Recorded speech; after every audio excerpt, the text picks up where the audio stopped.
E aí, que vamos fazer a nossa live de como ser uma pessoa delícia. Uma pessoa o quê? Deliciosa. E a gente vai chamar a Cíntia, que vai falar com a gente sobre esse tema incrível, que é a gente se tornar uma versão deliciosa da gente mesmo. Vai entrando aí, já vai chamando os amigos tudo. Olá, Cíntia. Fazer. Olha só. Gente, você sabe que essa live vai ser maravilhosa, né? Você sabe que vai. Então, já convida os amigos, já fala, vem ser delícia com a gente. Olha só, a gente minhas vermelhas, já entrou dançando. Oiê! Oi, seus delícios! Oi! Ops! Ai, Não é de hoje! Ai! Ai, não é pelada? Essa live não é pelada? Ai, como é pelada! Ai, meu Deus, deixa eu botar. Tudo bem? Nossa, gente, que saudade de fazer live. Primeira live do ano, com a minha dupla. A última live do ano a gente fez junto e a primeira também. É verdade. É isso, gente. E você, já diz aí, quem que tava na primeira, nossa última live? E bora. Pessoal, o Beto, vocês estão vendo o Beto olhar para baixo aqui, mas não é porque ele é uma pessoa antissocial. Ele é um pouquinho, às vezes, mas não, ele não está sendo antissocial. É porque a gente está um pouco longe da câmera para caber nós dois. Eu vou acompanhar por esse. E ele vai acompanhar. Gente, vamos parar um minuto para reverenciar essa voz grave desse homem. Beto, fala uma frase. Olha, a gente está muito William Bonner e Fátima Bernardes, né? Não, William Bonner é Fátima Bernardes. Não, eu sou William Bonner. Boa noite. Boa noite. E a Cíntia quem? A Maju. É a Maju, a moça do tempo. Tá um pouco clara demais pra ser Maju, né? Mas tudo bem, como eu tô sendo a Fátima aqui, então assim, eu também me falta partes. Que Fátima teria? Você quer separar de mim? Te sobra partes. Você viu que ele me comparou a gente com Fátima Bernardes e... Você sabe que eles terminaram, né? Nossa, eu tô pensando que você tá direto isso aqui, gente. Nossa coração tá segura, Beto? Vai, vamos seguir a live. E não respondeu. Pois é, Cíntia, conta pra nós por que nós resolvemos fazer essa live com esse tema, uma pessoa delícia. Cara, porque tem muita gente no mundo que não se sente uma pessoa delícia, ou não se sente atraente, ou não se acha interessante. Então, dentro da clínica, né, eu e o Caio somos psicólogos, enfim, a gente percebe nos pacientes essa insegurança de, será que eu sou bom o suficiente? Será que eu sou bonito o suficiente? Será que eu sou atraente o suficiente? Como é que eu desenvolvo isso e tal? E é um desafio. Isso não é uma coisa que em duas conversas ou duas sessões a gente desenvolve. E aí a gente vem falando até por conta do Clube do Livro, né? Que a gente vai começar agora em fevereiro. Uma das coisas que a gente colocou em pauta aí foi essa questão do quanto as pessoas que têm uma cultura mais ampla, que conhecem mais coisas, que têm mais camadas, o quanto isso é ou não é interessante. Então, eu acho que você tem uma coisa legal, duas coisas. Primeiro você falou o quanto que eu sou bonito, o quanto eu sou... Eu acho que você trocou numa palavra que eu acho que é incrível, que é o quanto eu sou suficiente, né? Porque no final, será que eu sou bom bastante? E aí você falou do Clube do Livro, quantas pessoas falou comigo, com você, com o Beto, de eu queria entrar no Clube do Livro, mas eu não sei se eu tenho coragem, porque eu não sou inteligente o suficiente. Porque eu não sei se eu vou conseguir, porque... cara, e as próprias pessoas não acreditam que aquilo que elas têm para dizer, para compartilhar, vai ser delicioso o suficiente para poder ser saboreado por outras pessoas. Olha que luxury, que até sensual, né?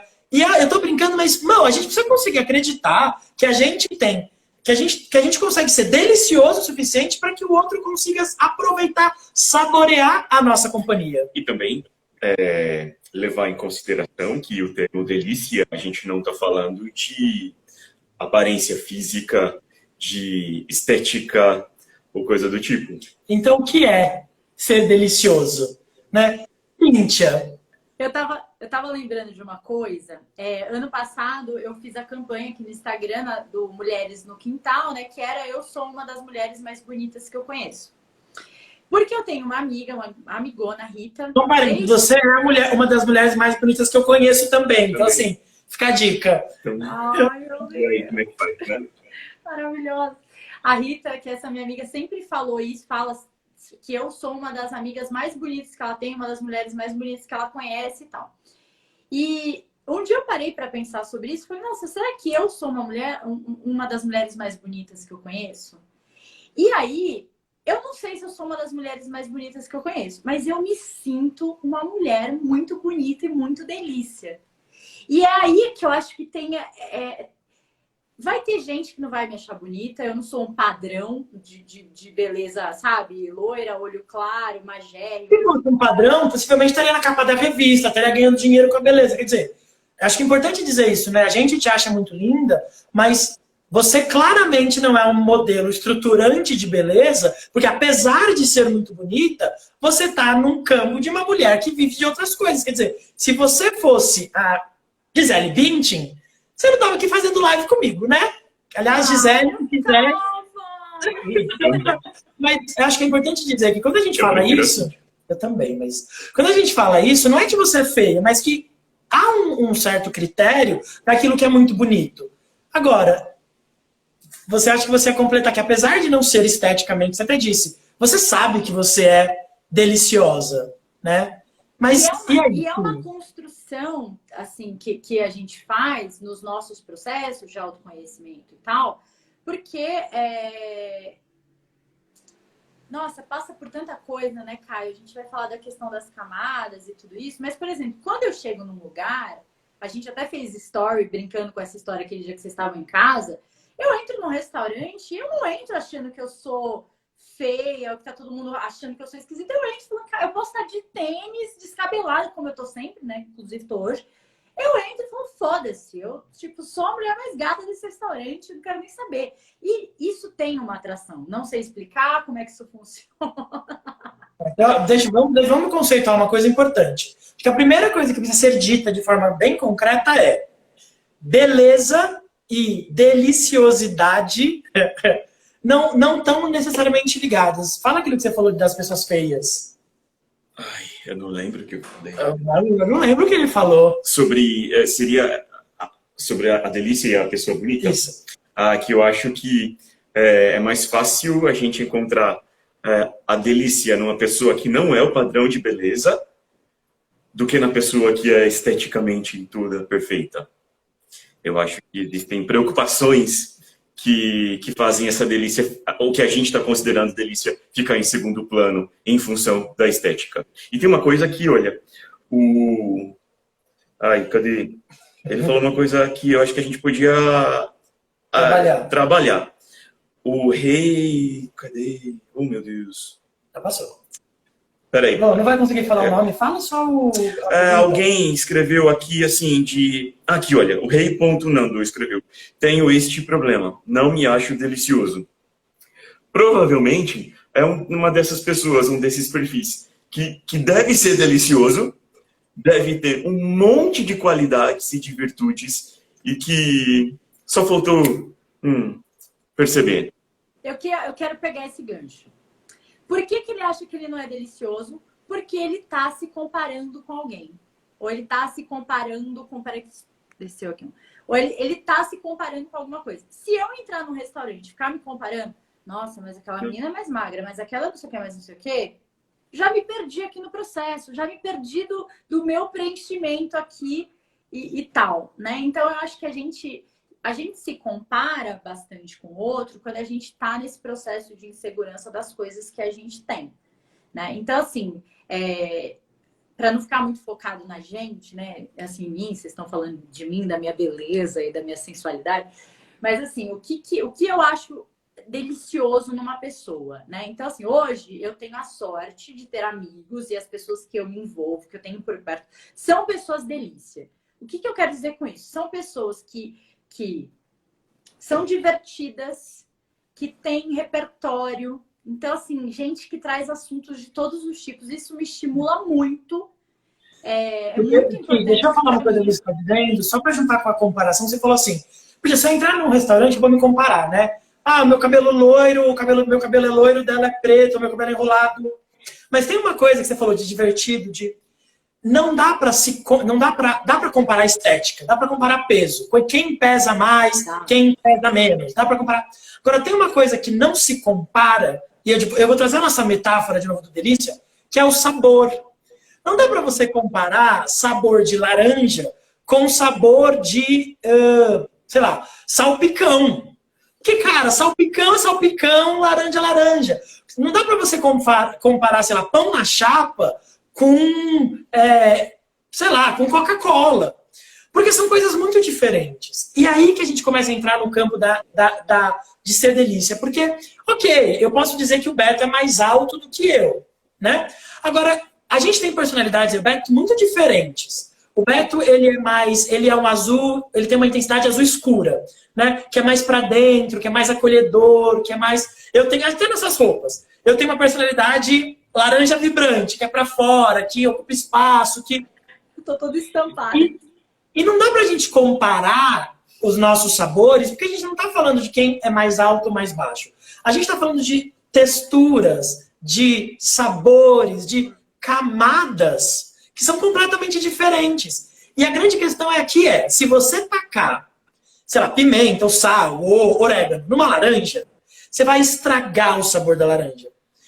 E se você colocar esses mesmos temperos numa batatinha frita, você vai realçar o sabor da batatinha. Então, talvez, daí vocês podem concordar comigo ou não, e eu acho que vocês vão concordar, porque é um argumento bem montado desse, é saboroso, mas a grande questão ok, eu sou isso que sou. Como eu me tempero para realçar aquilo que eu tenho de melhor? Porque se eu sou uma laranja e eu me tacar orégano, eu fodi o rolê, cara.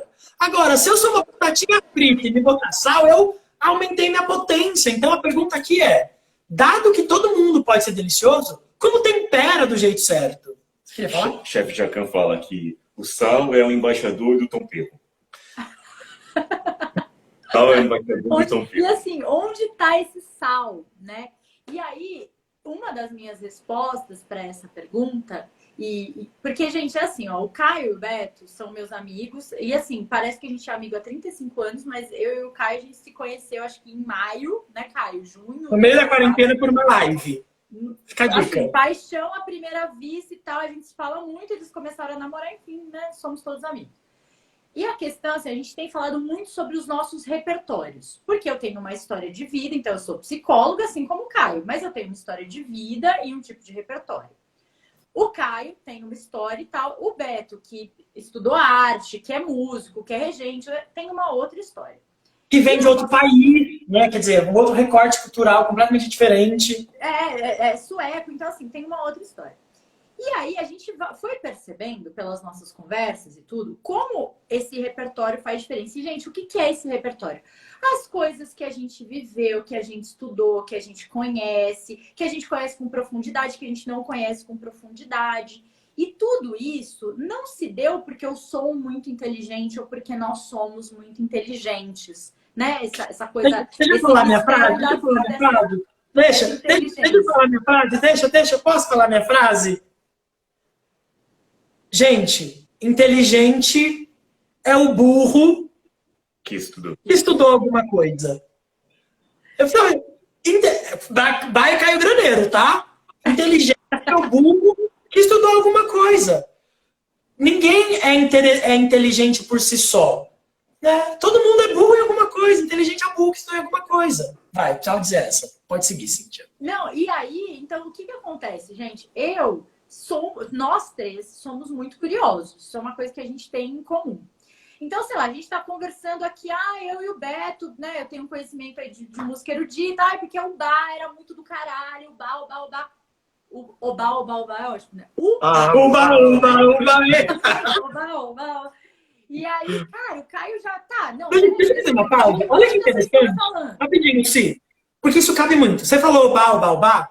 Eu trouxe uma referência, o Beto trouxe outra referência e você trouxe outra referência. Eu preciso fazer essa pausa, porque olha só, você falou Oba, aí eu fiz Uba. Não, você fez. Não, você fez a banheira do Gugu. Eu fiz a banheira do Gugu, você fez Uga no novela. Não é Duque, de onde é isso aí? Maria, Mas olha só, a partir de uma única coisa que é comum, um som, obá, obá, obá. Cada um de nós três trouxe uma referência completamente diferente. E olha, é exatamente disso que se trata, de como a gente conseguiu pegar um som e cada uma colocou o seu tempero, né? A sua história, a sua autenticidade. Né? Acho que, desculpa se te cortar, Não, mas é que outra. Você não é obrigado a saber a história do compositor e tal. É aí que mora a curiosidade. Deixa eu dar um Google aqui, deixa eu ver quem é esse cara. Me falem de uma música que vocês acham que é legal dele, não sei o quê, e a coisa vai indo. E aí, eu acho que essa coisa da gente ficar vivendo na nossa bolha de amigos, bolha dos psicólogos, bolha dos músicos e tal, é muito ruim para o nosso repertório. Então, assim, a gente fica, assim, sabe, o especialista do especialista do especialista, mas a gente não expande. E eu acho que a delícia, pelo menos das pessoas que eu me atraio, que eu gosto de ter perto e tal, mora nesse repertório, nessas conexões, nessa facilidade de falar, ai, nossa, de entender ali o que tá falando e tal. Você quer ver eu morrer, você vai matar, esfaqueada, aí eu falar assim, nossa, essa música é muito linda. Nossa, presta atenção nessa letra. A pessoa fala assim, ai, que eu não presto muita atenção em letras de música. Já me dá aqui, ó. Já bloqueado. Você está trazendo um ponto dessa curiosidade, da interessância, que é muito interessante de novo, né? Mas olha só. Eu tô seguindo assim, o meu dedo da comida, porque vocês sabem disso, mas eu tento muito simplificar o máximo possível para quem está do outro lado ver a live e conseguir fazer. Fica muito claro, né? Então, eu sou um frango. Tá? Um frango. E aí, frango funciona muito bem com curry, por exemplo, que é um tempero indiano, bem peculiar. Não dá pra você botar curry em qualquer coisa, né? Senão não fica bom colocar curry na laranja, mas no frango fica bom. Só que se eu não descobrir que existe o curry, eu vou ficar uma vida inteira sendo um frango só com sal, que na batatinha, tudo que precisa, você botou sal na batatinha, perfeito. Não precisa de muito mais que isso, né? A batatinha é sabor universal, é tipo uma pessoa muito bonita. Ela já vai ter essa delícia só de olhar. A batatinha jogou um sal. O frango fica ruim com sal? Não, fica bom com sal. Mas frango e sal, falta delícia. O frango, ele precisa descobrir outros temperos. E às vezes, a pessoa ainda não se vê deliciosa, ou ainda não é sentida por outros como deliciosa, porque ela ainda não descobriu aquele tempero que, quando ela tiver, vai fazer toda a diferença. Para ela descobrir o curry, não adianta ela ficar na zona segura. Então, eu vou dar um exemplo. A gente tá... Todo mundo lê, né? Lê alguma coisa. E aí a gente fez nosso Clube do Livro agora. Pessoal, se você não se inscreveu ainda no Clube do Livro, se você não tá sabendo o que é, tá na minha bio, tá na bio da Cíntia. É um espaço incrível para você. Mas, então, você tá lá. Aí você vê lá o Clube do Livro, você vê lá um livro do Freud. Cara, você pensa, nossa, mas Freud, né? Não sei de nada do Freud. Eu não sou psicanalista, eu não sou psicólogo, eu não sou neuro, eu não sou da área de... Imagina, mas já pensou se ao ler Freud você descobre esse tempero que até hoje você não tinha em você e que vai exaltar o seu sabor, que vai... E eu vou dar um exemplo muito concreto disso. Um dos livros que a gente vai ler no Clube do Livro é o Sapiens, que é Nossa, esqueci o nome do Sapiens, Uma Breve História da Sociedade. Aí fui ler junto com o Beto. Vou ficar tipo Jequiti. Aí eu fui ler com o Beto. O Beto tem uma formação muito, muito diferente da minha. O Beto não é um especialista, ele é um generalista. Ele estudou neuro, ele estudou teatro, ele é maestro de formação. Ele como que é o nome da antroposofia? Ele é antroposófico, enfim.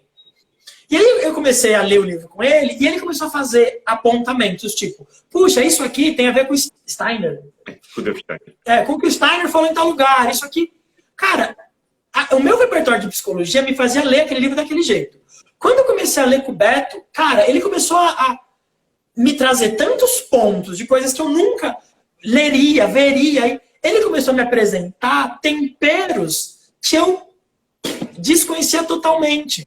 E eu acho que esse é o ponto. Não dá pra gente querer se tornar super interessante ou super delicioso para nós mesmos se a gente não se abrir pro diferente. Porque no igual, naquilo que a gente sabe, tá aquilo que já é conhecido. Todo mundo conhece sal. Mas como você descobre coisas novas? Você quer falar alguma coisa? Não. Depois eu quero ler o que as pessoas estão falando aqui. Eu vou só falar um negócio e a gente lê, porque eu tô vendo que tá subindo bastante comentário aqui.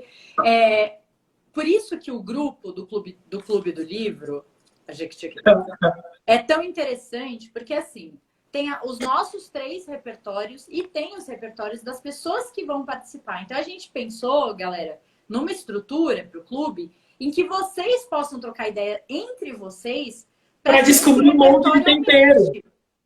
Né? Porque um advogado vai olhar para o livro de um jeito, um biólogo de outro, a gente que é psicólogo de outro. Tá? Então, queria falar sobre isso, pode ler os comentários e eu vou ficar aqui. Mas é isso, sim, acho que é importante. Cada uma dessas pessoas, todo advogado está acostumado com o tempero 1.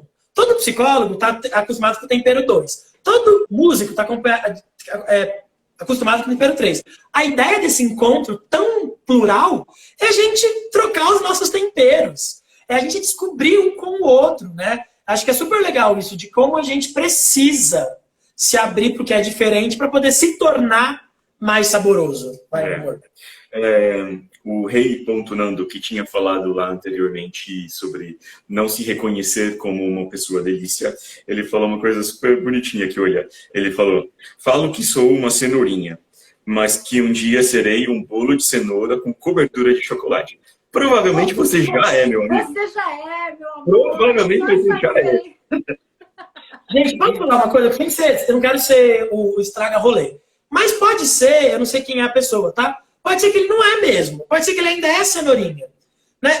Às vezes, gente, a gente não alcançou a nossa interessância, a nossa delícia, o nosso potencial. Inclusive, olha, não tem jeito. Um dos autores que a gente vai estudar no nosso Clube do Livro é o Spinoza, e ele fala de potência. Ele fala que a potência é quando a gente se decompõe no mundo para se transformar uma coisa melhor. Né? Então, essa cenoura, se ela se decompor com a farinha, com o ovo, ela pode virar um bolo delicioso. Agora, ela precisa sair do armário, né, da conchinha, do escondido, e se encontrar com farinha, com ovo. É o que ela falava, de continuar vivendo na nossa bolha de músicos, psicólogos, ou seja lá qual é a bolha que a gente vive. O Matheus Santos 321 escreveu: também não me acho delicioso pela minha aparência. Olha, não é isso. E por não ter uma boa experiência com reciprocidade. Tá aí, provavelmente, o Matheus está vivendo nessa bolha. Onde ele está sempre trocando coisas está oferecendo e recebendo sempre os mesmos temperos. Porque olha só, se o Beto tá cheio de curry na casa dele, e o que eu tenho para trazer é curry... Na minha casa é cardamomo. Cardamomo. Eu vou trazer cardamomo pro Beto e ele vai falar para mim. Isso aí não é interessante. Porque pro Beto, mais cardamomo é tipo a gente não aguenta mais ver psicólogo falar porque a gente é psicólogo. Né? Agora, quando eu vou ao encontro de diferente, talvez... Como é o nome dele, Matheus? Matheus. Talvez o Matheus ele precise, na verdade, expandir os espaços dele. Né? Quantas vezes ele falou com pessoas que são completamente diferentes dele e que podem se interessar pela diferença dele e acrescentar. Lembrei de Eric Berne e lembrei de Despachos de Outro Lugar, da Divina Indiferença. Ai, não é? Ninguém sabe o que você tá falando. Né? Assistam. Amazon Prime, Despachos de Outro Lugar. Gente, é incrível. Mas explica o que você lembrou. O Eric Berne, quando ele fala justamente sobre isso, sobre a divina indiferença, sobre é ótimo ser diferente, e é ótimo você encontrar diferenças nos outros e trazer essas diferenças para si também. E aí a gente chega no lugar da autenticidade, né? Porque acho que uma coisa importante de se desmistificar, eu não sei se eu estou avançando muito, sim, não, mas se for um lugar que você me puxa depois para... Mas a gente acha que... a gente ouve muito, né? Precisa ser autêntico, seja você. Eu no meu Instagram falo toda hora, seja você, seja você. E a pessoa acha que ela mesma não ler nenhum livro, não ouvir nenhuma música, não comer nenhuma comida que não foi ela que inventou. E é o oposto. Quando eu sou eu mesmo, alguém dá uma referência como um tan-tan-tan, que nem a Cíntia deu, e eu trago um repertório. Ser autêntico é ter a capacidade de ler 10 coisas, pegar um pouquinho de cada uma dessas coisas que eu li, é ouvir 10 músicas, pegar um pouquinho dessas músicas que eu ouvi e produzir uma coisa. E aí eu produzi essa coisa e vou lá mostrar pra Cíntia. Aí a Cíntia fala, puxa, se você colocar um rosa aqui vai ficar legal. E aí você coloca o rosa e não gosta. Aí você tira o rosa, mas aí a outra pessoa falou que era o azul, mas o azul você gosta. A autenticidade não se dá na solidão, ela se dá na tensão com o diferente, com o outro. É quando eu me encontro com o outro que eu me diferencio.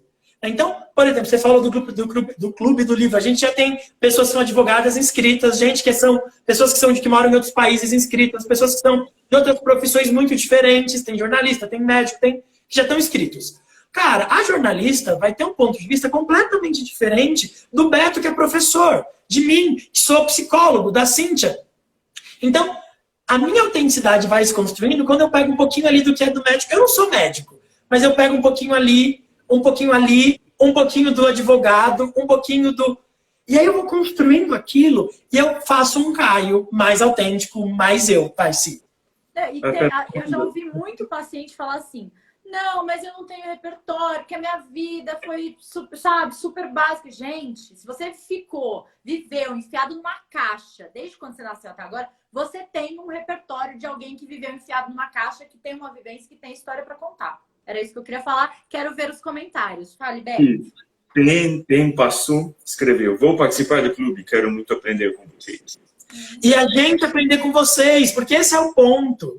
Né? Nós temos um limite do que a gente consegue ensinar. O que mais? Tem uma cobrança aqui. Rogério Gabriel Costa diz, gosto bastante de live com vocês. Pena que vocês fazem poucas.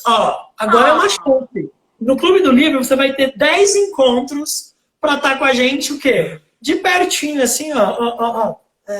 Mas não tão pertinho, tá? Porque o Beto já tem dor, é meu. Tira o olho. Vai ter live semana que vem. A gente vai fazer outra live na quarta, eu e Caio. E sexta, eu e Beto, porque eu quero dar uma variada nos meus parceiros.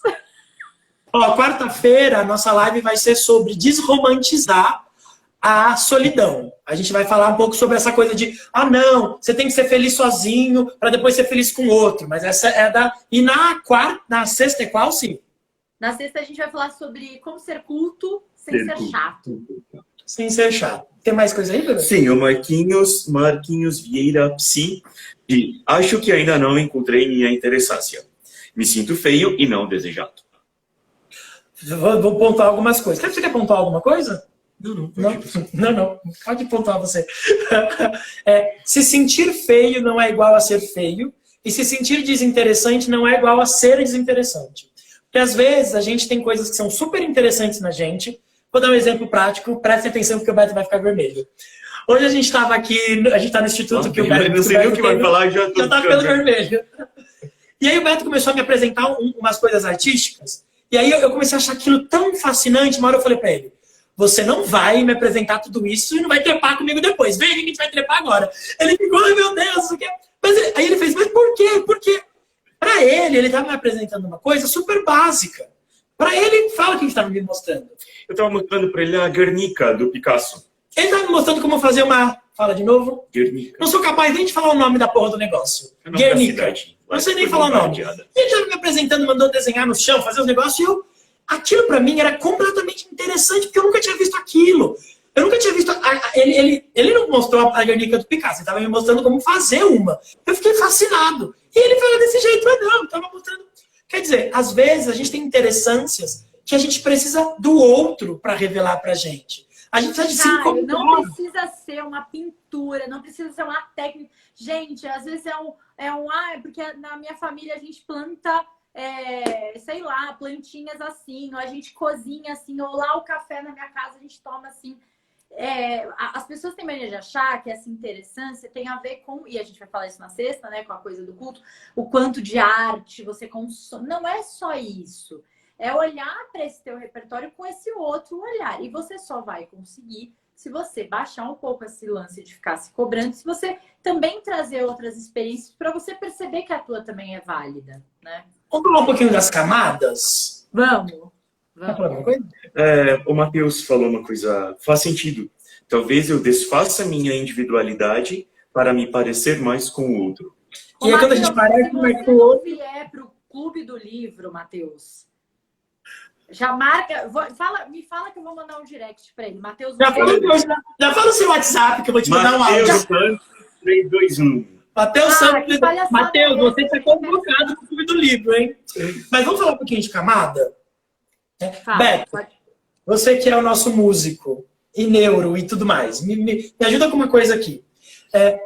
Como que a gente poderia definir uma música que é monótona, que é chata? Quando não há movimento.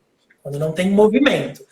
O que a gente faz no coral? A gente decompõe a música em vozes, em linhas melódicas individuais. A gente pode falar de camadas? Camadas. Sim. Ótimo. A própria partitura, olha lá, uma partitura cheia de camadas. Por que eu estou trazendo essa referência tão concreta? Porque sabe quando a gente está numa aula, gente, e o professor dá aula assim? A história do Brasil é contada a partir de...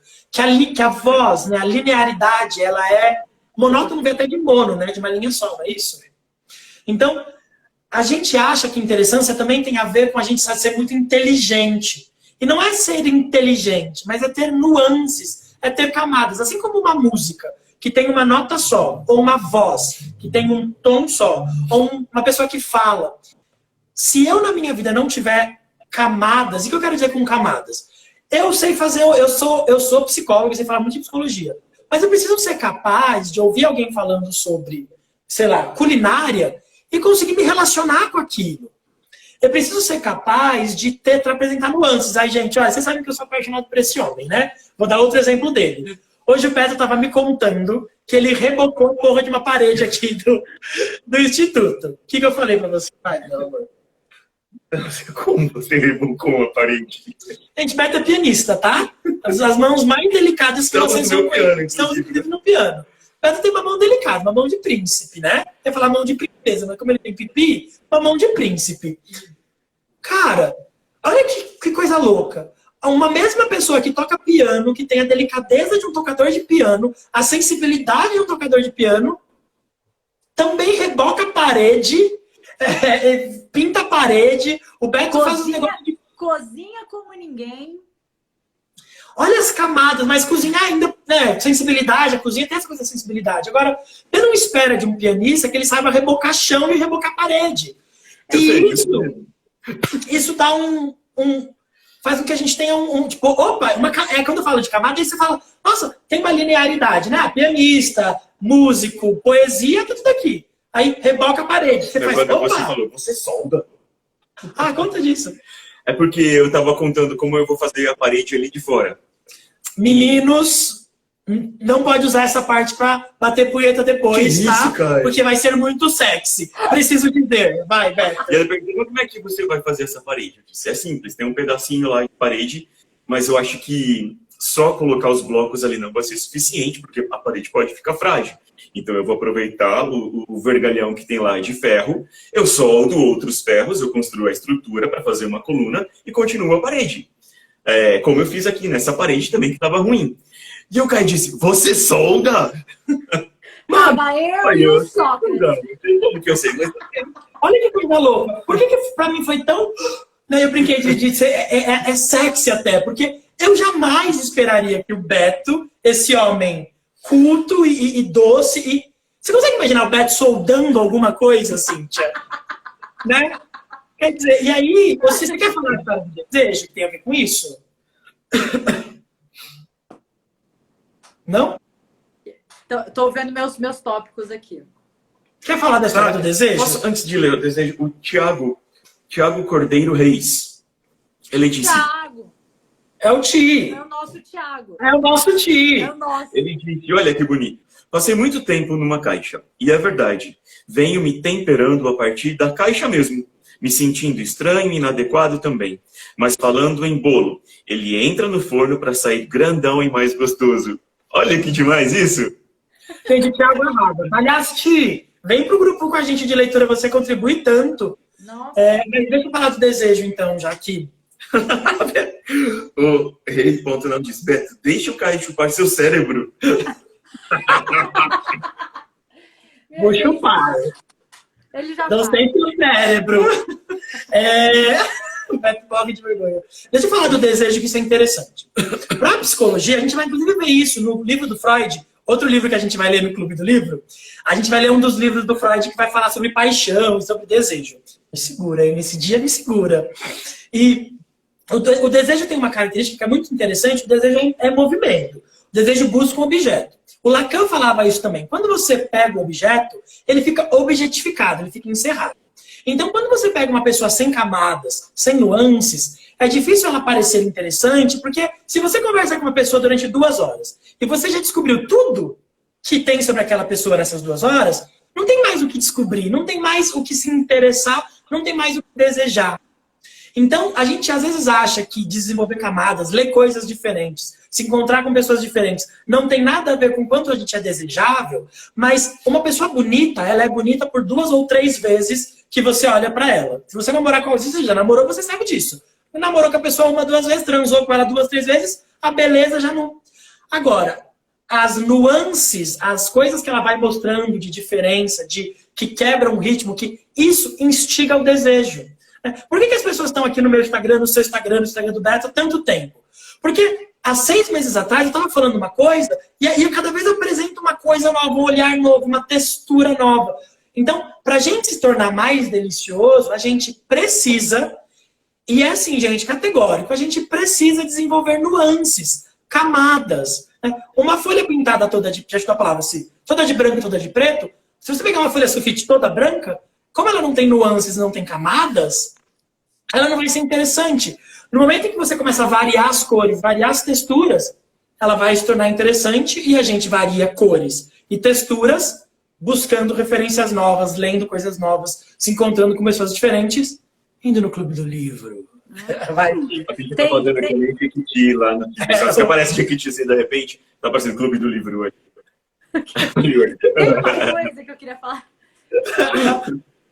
Eu gosto daquela pesquisa da Esther Perel, do Sexo no Cativeiro. Já fui casada, né, gente? Eu li o Sexo no Cativeiro. E ela fala assim, que uma das coisas que a deixa muito curiosa é por que as pessoas continuam com as mesmas pessoas por tanto tempo, que mantém esse desejo aí, e aí para amarrar também com esse lance do repertório que a gente falou. E uma das coisas que os casais trazem muito é, quando eu vejo o meu parceiro, meu marido, minha esposa, enfim, meu namorado, na arte dele. O que quer dizer isso? Quando eu vejo a pessoa falando de algo, dominando algo que ela sabe muito, e ela ali, né, naquele processo de falar sobre aquilo e tal. Porque todas as vezes que eu vejo o meu parceiro nisso, eu me encanto com as coisas que ele domina e sabe que eu não sei. E isso me atrai. E aí, eu queria pegar isso porque a gente...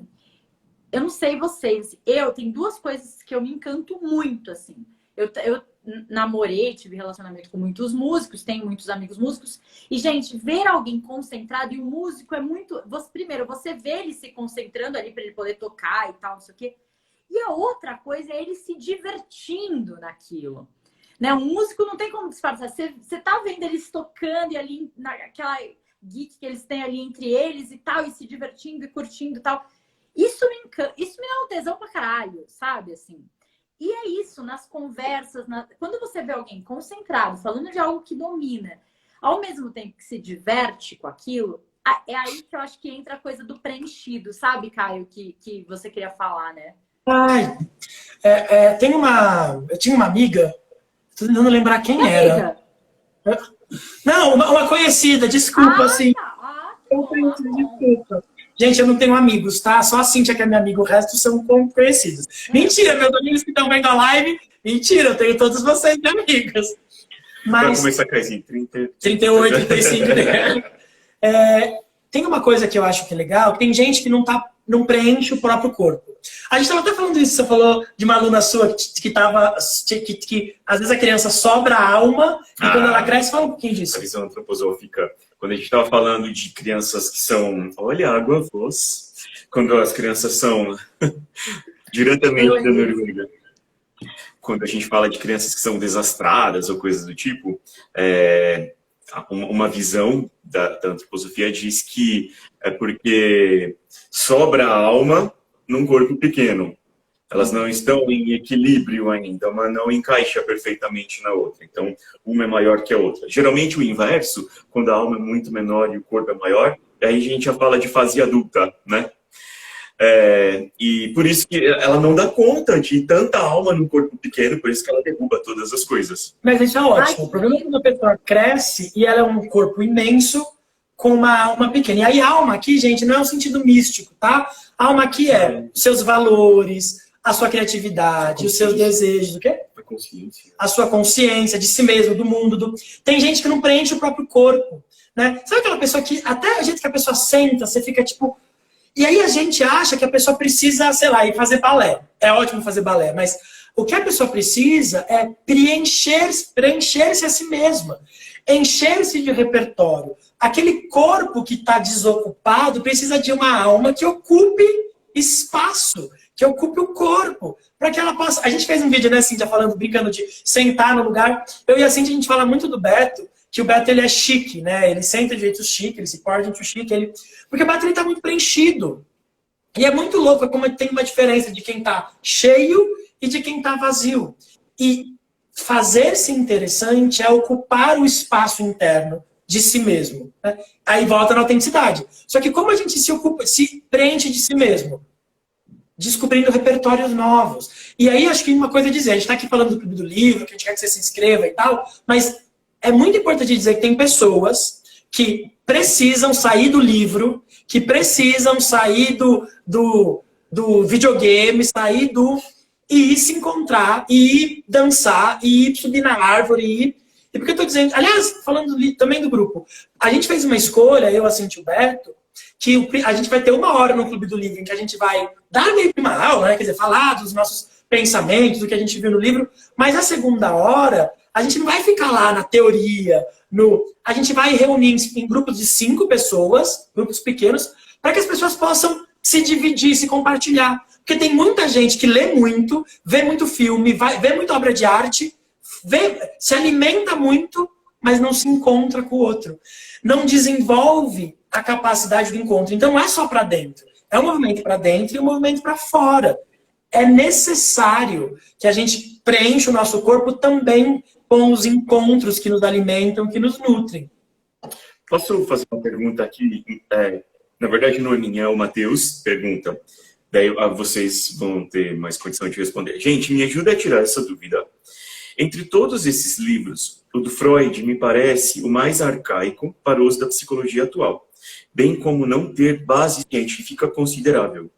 Como reconsiderar esse assunto para um cético como eu? Quer que possa responder, Sim? Pode. Vou até Eu pegar minha água normalmente. Quer responder? Eu ia dizer a minha opinião, inspirado nisso, no que ele falou, pensando no livro Psicologia das Massas e Análise do Eu. Freud escreve esse livro em 1921. Ele é publicado em 1921. Ele foi escrito anos antes, provavelmente 1919. E 1919, coincidência ou não, foi o ano onde Rudolf Steiner estabeleceu o conceito de antroposofia. E aí, eu consegui fazer uma comparação do seguinte. Tanto o livro do Freud, quando ele fala sobre a análise da massa, e tanto a antroposofia, em 1919, 1920, ambos foram escritos numa Europa devastada. Pós-guerra, né? Pós-guerra, onde o mínimo de conhecimento, o mínimo de cuidado e de afeto já era uma fortuna, já era uma bênção para qualquer pessoa que estivesse lá. Convenientemente, muito bem escrito para a época, porém, muito atual, 100 anos depois. No mundo aliás, nem é pós-pandemia. No mundo pandêmico, onde a gente está sendo destruído quase tanto quanto uma guerra em 1920, tantas pessoas estão morrendo da mesma forma, eu acho até que vale a pena ler, em especial, esse livro sobre a análise das massas e conhecer um pouquinho da antroposofia de Rudolf Steiner, que eu sempre falo, para conseguir identificar o cenário de 1920 para 2020. E a gente vai descobrir que a gente está vivendo exatamente coisas idênticas. E aí é a ideia do repertório. Eu jamais teria falado nada do que o Beto falou. Apesar de estar aqui o quê? Aplaudindo e querendo o quê? Terminar essa live para usar a deliciosidade do Beto. Mas olha que interessante. O meu olhar, exatamente possível, vou dar meu olhar também. Mas olha que interessante como as nossas diferenças compõem, porque eu não quero pensar historicamente. E aí me fez pensar a teoria crítica da sociedade, que ela vai dizer que a gente precisa conhecer a história, porque a história se repete para a gente não cometer os mesmos erros. Agora, só defender a parte científica, tá? A gente tem que saber que tem escritos do Freud que são clínicos e escritos que são sociais. Esse é um ponto. Um segundo ponto é que os 3 livros que a gente vai ler, eles têm uma linha específica que eles estão estudando, olhando para coisas sociais. Então, no primeiro livro, a gente vai pensar o nosso processo de desenvolvimento biológico, como a gente chegou até aqui. No segundo livro, a gente vai pensar as nossas relações sociais, massa, a gente nos grupos. E aí, a gente escolheu esse livro especificamente porque a gente vai pensar, a gente vai estudar de um jeito um pouco mais profundo, instituições como a igreja, o quartel, a polícia, né, a religião, e tudo isso com a paixão, que é esse jeito apaixonado que as pessoas se vinculam, por exemplo, a políticos de direita ou de esquerda. A pessoa que se apaixona pelo Lula, ou que se apaixona pelo Bolsonaro. E aí, depois disso, a gente avança essa discussão. Então, olha só, como a gente se desenvolveu, né, como sociedade, biologicamente, para construir ideias como religião, que os animais não têm. Aí a gente chega no Freud, que a gente vai entender o efeito dessas religiões, desses saberes que não existem, mas que a gente criou. E, por último, a gente vai pegar o Spinoza, que vai fazer um contraponto do nazismo, olha que interessante, com o judaísmo, e o Spinoza inaugura uma nova ideia de Deus. Então, quando a gente olha longitudinalmente, a gente não está falando de 3 livros, a gente está falando de uma história. A gente está pensando como a gente se relaciona com o nosso biológico, o nosso psiquismo, esse todo, a espiritualidade. Então, trazer o Freud, esse livro especificamente, isoladamente, talvez não fizesse sentido. Mas como a gente vai olhar ele num contexto bem histórico e biológico a partir do Sapiens. Depois, a própria psicologia nele. E depois, num romance, pensando as ideias de um filósofo, a gente vai conseguir criticar e pensar coisas juntos que com certeza vão expandir o nosso repertório. E tem uma coisa também que assim, tem muita gente que fala que as coisas que o Freud falava não foram provadas e tal. De fato, naquela época não foram.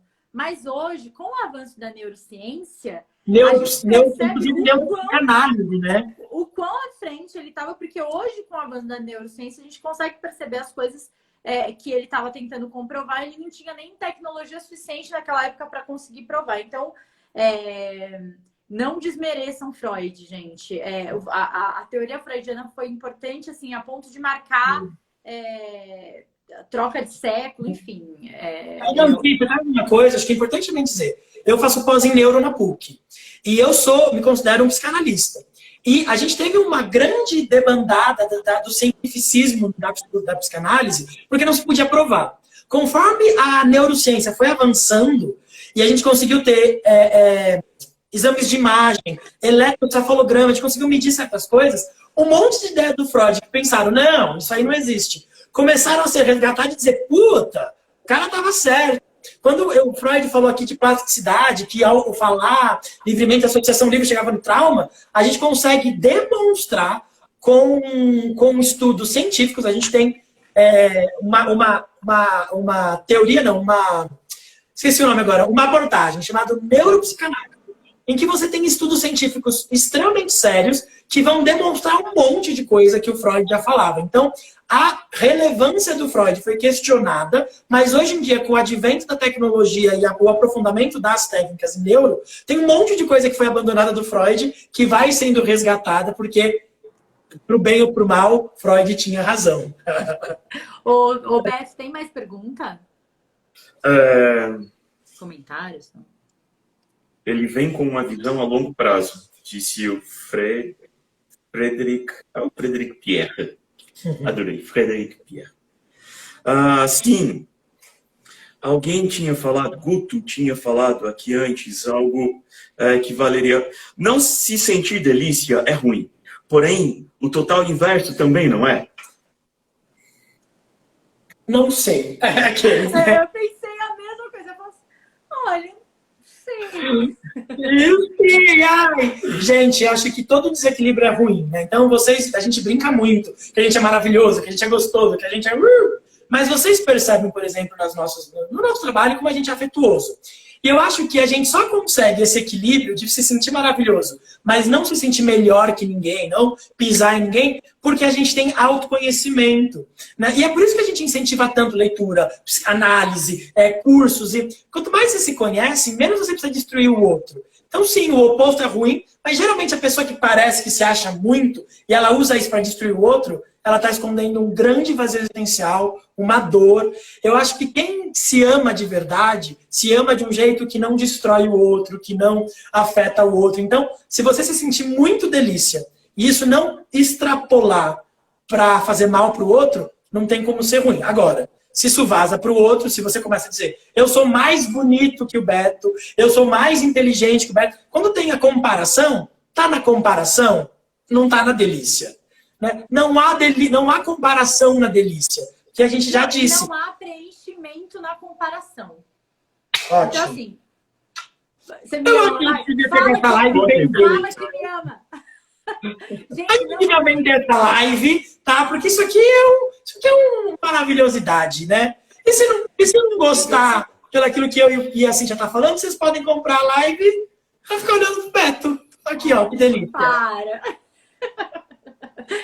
Gente, enquanto você está se comparando, ou assim, se comparando, se diminuindo, ou se comparando, se aumentando, você não está preenchido. Eu acho que esse é o equilíbrio aí que o Caio, né, que a gente que a gente ficou aqui 50 minutos falando sobre isso, assim. Quando eu entro no restaurante e falo, nossa, como eu sou foda e tal, eu tô no meu processo aqui, eu comigo. Não tô achando. Não é como eu sou mais foda que aquela mulher, né? Não é, ai, como eu sou mais foda que ela. Começou. Ou seja, deixa eu. Aqui, ó, tempo, tá? Vida, tô pouco me lixando pra outra mulher do restaurante. Ótimo. Gente, eu só por conta do horário, porque eu tô cuidando dele aqui, queria dizer algumas coisas. Primeiro. Tarcísio Miranda diz: essa frase eu vou levar pra vida. Não há preenchimento na comparação. Não há.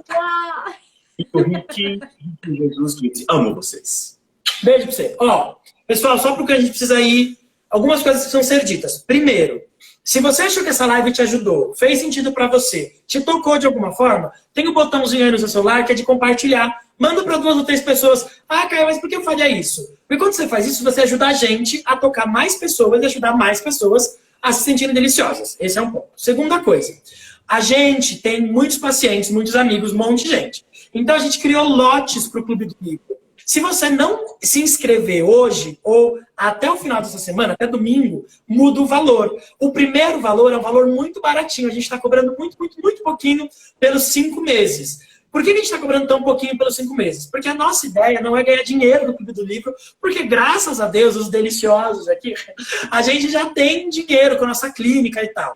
Esse era um projeto que nasceu porque a gente queria, eu, o Beto, a Cintia e mais alguns amigos, a gente queria se encontrar para ler. A gente pensou, vamos abrir para outras pessoas, vamos se encontrar com mais gente, tá? Para a gente poder aumentar a nossa interessância. Então, o valor que está lá, vocês vão ver que a gente está cobrando R$300 no valor à vista por 5 meses. Não é R$300 por cada mês, não são 3, 6, 9, 12. Não, são R$300 os 5 meses. Dá muito pouquinho. Por que a gente está fazendo isso? Porque a ideia é a gente conseguir se encontrar com mais gente. A gente não quer se encontrar só com gente elitizada, com quem ganha R$10 mil por mês. A gente quer se encontrar com você, que talvez nem tenha os R$300 por mês, mas que vai poder dividir lá dá para dividir, acho que até em 12 vezes.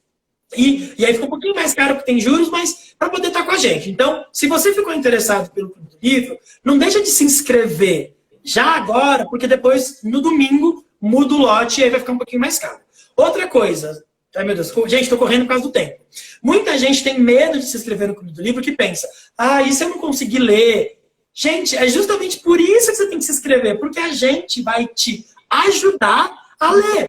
Se fosse para você ler sozinho, você não precisava da nossa ajuda. Então, Caio, se eu não conseguir ler tudo, também está tudo bem. Pode ser que você não consiga ler todo o livro do Freud, ou todo o livro do Spinoza, mas talvez você consiga ler todo o outro, e isso vai expandindo a tua potência. Última coisa... Não sei qual é a última coisa. Quem quiser conhecer um pouquinho mais sobre antroposofia também, não é?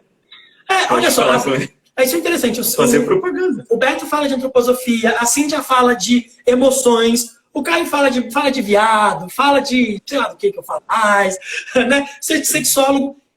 Quantas visões juntas? Mas eu queria te incentivar a sair da tua zona de conforto, a sair do lugar do medo. Você não descobre o teu tempero sozinho, você descobre o teu tempero no encontro, na troca. E a troca na balada não te acrescenta. Quando você está falando do tempo. Né? Agora, esse é um espaço que a gente vai propor profundidade. Então, talvez você também pense, eu não sei falar com as pessoas. Vem aprender a falar com as pessoas, a ter troca. De novo, gente, esse não é um espaço terapêutico, não é um espaço de terapia, nem daria para cobrar isso no espaço terapêutico. Vai acabar, meu Deus. Mas é um espaço de encontro. E encontro se dá na diferença. Então, você tem o que você precisa. Se você não for muito inteligente, se você não for muito erudito, se você não for muito... O pouco que você tem vai ser muito para quem não conhece você. Porque o que você tem, só você tem. Não tem como não sair mais delícia desse clube do livro, gente. Não tem como. Não tem como. Não é possível. A pessoa 10 encontros ali, vai sair mais delícia. Era isso que eu queria falar. Café pessoal que ficou com a gente até agora, vocês acham que valeu a live? Vocês aprenderam alguma coisa? Fez sentido para vocês? Porque a gente tentou falar contraído, solto, mas a gente quer que faça sentido para vocês, que te toque de algum jeito. Quer falar alguma coisa, meu amor, para encerrar? Essa salva vai ser lá. Devemos salvar essa live? A gente salva? Eu acho, porque o cabelo tá bem bonito hoje e eu quero esse registro.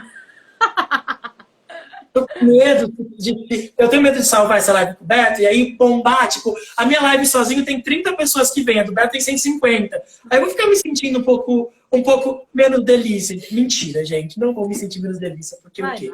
Me acho delicioso e ponto. Vocês que lutem. Então, a gente salva? Salva. Sim, claro, óbvio. Por favor, salvem. Então vamos salvar, né?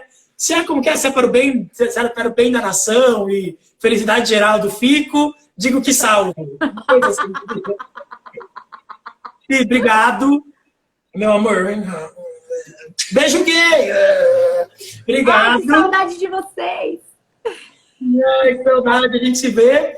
E quarta-feira tem live para desromantizar a ideia de solidão. E na sexta tem live para falar que dá para ser inteligente, erudito e sabe pra caralho sem ser chato. É isso. Manda beijo. Manda beijo. Beto manda beijo. Agora dá um beijo em mim. Cíntia dá um beijo em mim aqui. Vocês dão um beijo em mim aí. Beijo, gente. Beijo pra vocês. Tchau, tchau. Não sei como que termina. Eu não sei como termina. Como que eu termino? Eu não sei terminar. Meu Deus, eu não sei como termina. Remover Cíntia. E agora? É aqui. Pronto.